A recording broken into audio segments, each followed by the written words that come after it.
Loch, with the sound of the waters lapping on the shore, is a long, narrow loch of around 14.5 miles in length and typically around 1 to 1.5 miles wide. It's the 6th largest loch in Scotland by area and over 150 metres deep at its deepest. Killin at the head of the loch and Kenmore at the outflow of the River Tay are the main settlements on the loch side today. The loch is fed by the rivers Loch and Loch at its head and numerous smaller waters, and it has 7 islands. The biggest island in the loch, known as the Isle of Loch Tay or Isle of Holy Women, is just north of Kenmore. It was the site of a nunnery in the 12th century and was a burial place of Queen Sibylla, wife of Alexander I of Scotland. The village of Kenmore dates from the 16th century. The original village was sited on the north side of the river approximately 2 miles from its present site and was known as Inchadney.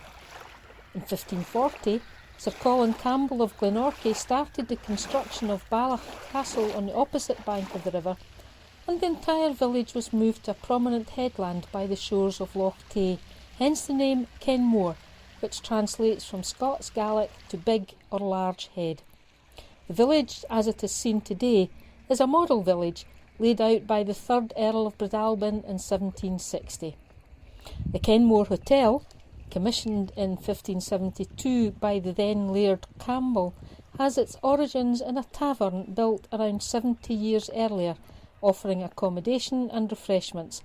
It's reputed to be Scotland's oldest hotel. To the southwest, between Kenmore and Achardon, is an open-air museum on the south of Loch Tay Road. It features an accurate, full-size reconstruction of a crannog, an Iron Age artificial island, of which more than 20, most now submerged, have been found in Loch Tay.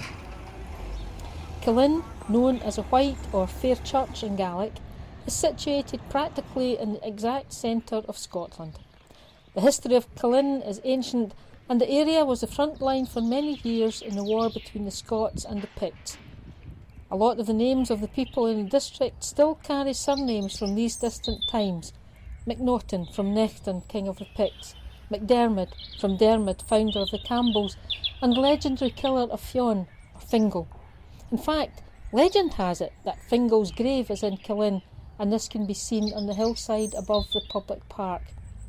As you enter the village from the north, you can make a wee detour in nearby Glenlochy to see the Moirlanich Longhouse, a rare survivor of the Scottish Longhouse, a building in which a family and their livestock lived under one roof.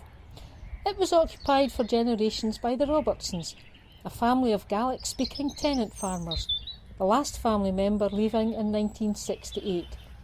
Among the house's many features is a rare hanging lum, a canopy of wooden planks and lined with paper. It funnelled away smoke from the fireplace. The former Breadalbane Folklore Centre in the Victorian Mill by the Falls displays the healing stones of St Fillan.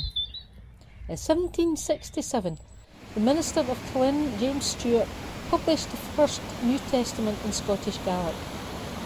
The west end of the village is magnificently sited around the scenic falls of Loch, the main street leading down towards the loch at the confluence of the rivers Loch and Loch. The falls are crossed by a narrow, multi-arched stone bridge carrying the main A827 road into Killin. If you've enjoyed this video, leave a thumbs up, subscribe and hit the notification bell to make sure you don't miss any future content. And thanks for watching.